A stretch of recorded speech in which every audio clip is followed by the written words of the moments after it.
সব নারী স্বামী সংসারে সুখী হতে পারে না। আসসালামু আলাইকুম, সবাই কেমন আছেন? আমরা আল্লাহর রহমতে ভালো আছি। কিছু নারী স্বামীর কাছে আপন হতে পারে না, কারণ স্বামীর কাছে সবচেয়ে গুরুত্বপূর্ণ হচ্ছে তার পরিবারের লোকজন। বউ তো শুধু তার প্রয়োজনের সাথে। সবচেয়ে দুর্বল পুরুষ তারা, যারা সবাইকে খুশি করতে গিয়ে জীবন সঙ্গীর সাথে সম্পর্কটা খারাপ করে ফেলে আর শেষ বয়সের কথা ভুলে যায়। সত্যি মেয়েদের জীবনটা বড় একটা অদ্ভুত। মেয়ে তুমি, স্বামীকে তুমি যতই আপন ভাবো না কেন, একটা সময় স্বামী বুঝে দেয় কে আপন কে পর।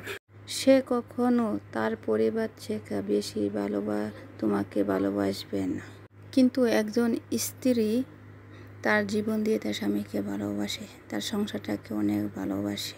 একজন স্ত্রী তার স্বামীর পাশে দুঃখ সুখ ভালো মন্দ সবসময় তার পাশে মরণ পর্যন্ত থাকে। কিন্তু একজন স্বামী একজন স্ত্রীর সাথে বাঘের কি পরিহাস। যখন একজন স্ত্রীর সামনে স্বামীকে অপমান করে, তখন দুনিয়া ত্যাগ করে বউ তার পাশে থাকে। আর তার স্বামীর সামনে যখন বউকে অপমান করে, তখন তার স্বামী মুখ ফিরিয়ে নেয়। বাঘের কি পরিহাস, দুনিয়ার নীতি।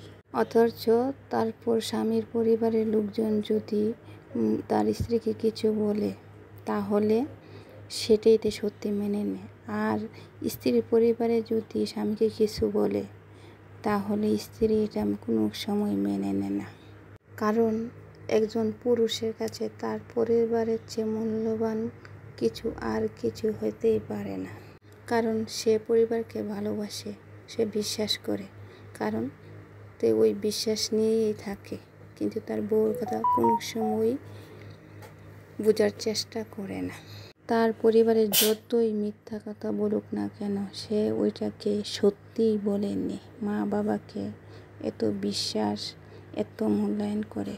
বউর ঠিক আছে মূল্যায়ন করো, কিন্তু সত্য মিথ্যাটা যাচাই করা প্রত্যেকটা পুরুষেরই অধিকার আছে। আর সব পুরুষের যদি এই মূল্যবোধটা ঠিক রাখে, তাহলে সংসারে কোনো সময় অশান্তি আসে না। আর একটা মেয়ের জীবনে কোনো সময় এভাবে জ্বর আসে না। কিন্তু এই কথাটা কয়জন পুরুষে মানে? মা বাবাকে ভালোবাসো, পরিবারকে ভালোবাসো, ঠিক আছে, কিন্তু একটা মেয়ে বিয়ের পরে তার পরিবার ছেড়ে তার স্বামীর কাছে আসে, কিন্তু স্বামীর কাছ থেকে যদি সেই মূল্যটা না পায়, তাহলে তার স্ত্রী কোথায় যাবে? এ কারণ এই অনেক সংসার এভাবে অকালে ভেঙে যাচ্ছে। তো আমরা চাইব সবাই ভালো থাকুক, সুন্দর সহিসালামতে প্রত্যেকটা স্বামী স্ত্রী সংসারে মিলেমিশে চলুক। এই নিয়েই আমার ভিডিওটা আজকের কথা ছিল। তো আগামী ভিডিওতে আবার কথা হবে। তো সবাই ভিডিওটা ভালো লাগলে লাইক কমেন্ট শেয়ার করবেন, আর বেশি বেশি করে শেয়ার করবেন। তো ভালো থাকবেন। আল্লাহ হাফেজ।